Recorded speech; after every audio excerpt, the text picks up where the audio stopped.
The area we're talking about today looks like that part at the edge of your city skylines map where you dump all the ugly service buildings you don't want anywhere near the city center. Please don't be angry at me, New Jerseyans, but at least it feels like that. And to show you what is really going on here, I think the best we can do is simply follow the area from south to north on Google Earth, where we see everything from a bird's eye perspective. Alright, let's start around Linden, where we have a giant oil refinery and gas storage facilities mixed in with distribution centers and railway tracks. Amazing stuff, unless you live right in the middle of it. Following I-95 north, we pass a wastewater treatment facility, while across the water we can see the Howland Hook Marine Terminal on Staten Island, the only container terminal in actual New York City. But after Elizabeth, things get really interesting. A few rail yards later, we reach the New York Harbor, which, at least around here, is mostly located in New Jersey. We have the enormous Port Newark Elizabeth container terminals, Newark Liberty International Airport, and what many people would probably describe as one of the most confusing highway interchanges in all of North America. Then we see a prison, squeezed between highway lanes and a rail yard, followed by a section of I-95 with 6 parallel carriageways running directly beside each other.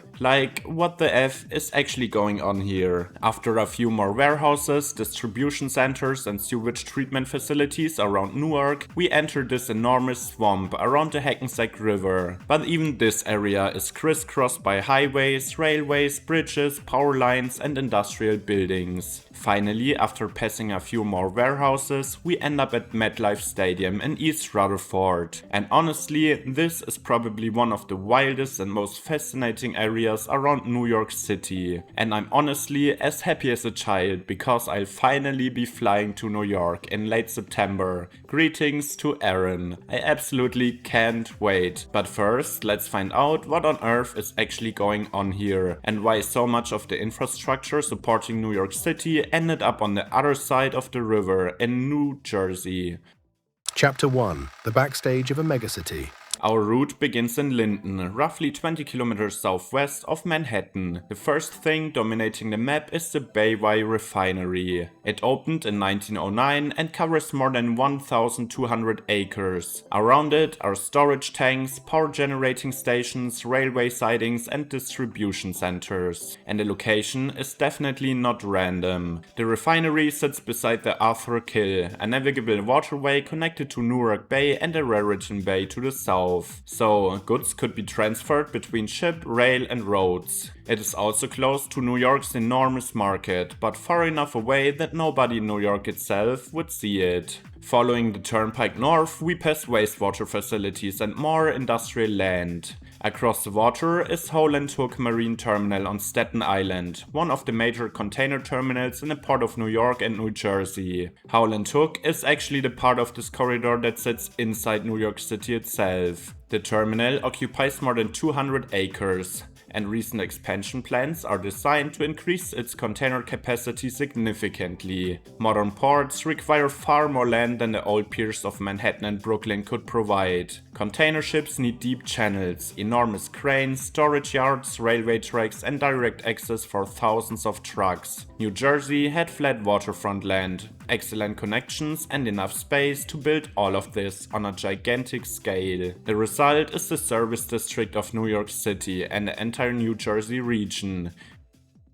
Chapter 2. Where everything collides. After Elizabeth, it gets insane. On the east side of the Turnpike is the Port Newark Elizabeth Marine Terminal. Despite the name New York Harbor, much of the region's container activity is concentrated here in New Jersey. Port Newark became one of the earliest centers of container shipping. In 1962, the Elizabeth Terminal opened as the world's first purpose-built container terminal. Today, the Port of New York in New Jersey is the largest port on the American East Coast. coast. Ships unload here, the boxes move onto trains or trucks, and the goods continue toward New York, New Jersey, and the wider northeastern United States. Directly beside it is Newark Liberty International Airport. The airport opened in 1928 on former marshland and became the first major airport in the New York metropolitan area, as well as one of the first major commercial airports in the United States. It's squeezed between a web of roads, dense urban areas, and rail yards. This is where the map becomes difficult to explain without moving your hands around like an air traffic controller. At the northern end of the airport, I-95, I-78, US 1 and 9, US 22 and several airport access roads all come together. The Turnpike Authority calls parts of the system the Southern Mixing Bowl, which sounds less like an official highway name and more like something you order at a questionable restaurant. And all of this wasn't built like that right from the start, even though my Bre Robert would have been insanely proud. Different roads were added during different decades. That is why the interchange looks as if 5 planners worked on it without being allowed to speak to each other. Reddit user Skids described driving here perfectly.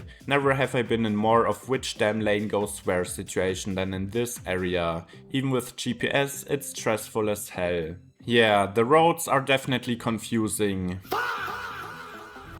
Okay. A big reason for that is the New Jersey Turnpike itself, because it's also insanely weirdly designed because of its toll access. It also uses separate inner and outer roadways. Cars can use both, while trucks and buses generally remain on the outer ones. Near Newark, the Turnpike reaches 18 lanes, split between 6 separate carriageways. I've never seen anything like that before, but that simply shows how many people want to travel to the Big Apple. The apparent chaos is partly a result of success. Too many important systems need access to the same amount of land.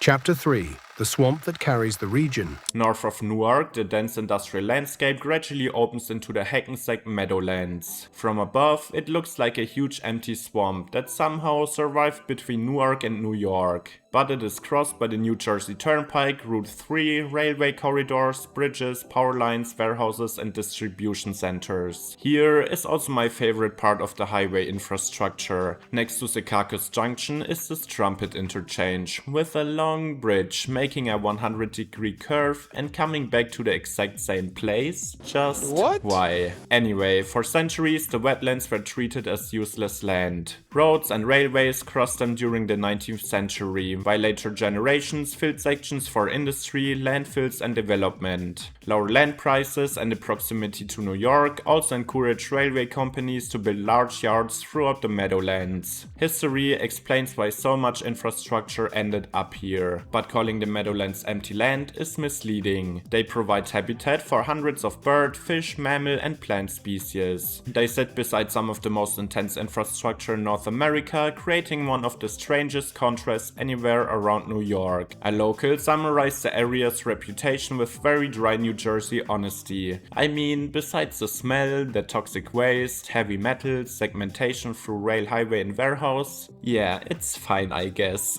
The same Reddit discussion also points out that there are still nature trails, canoeing areas and important habitats hidden between the railway lines and warehouses. So we are approaching the end of our journey. Farther north we pass more logistic buildings and railway lines before MetLife Stadium appears in East Rutherford. The 82,500 seat stadium is home to the New York Giants and the New York Jets and hosted the World Cup final. After traveling through a corridor filled with infrastructure supporting New York, we end at a stadium carrying the New York name while standing firmly in New Jersey. And that tells us what this entire area really is. It's not simply the ugly edge of New York City. It is one of the main operating systems of the entire metropolitan region. Thanks for watching, Servus.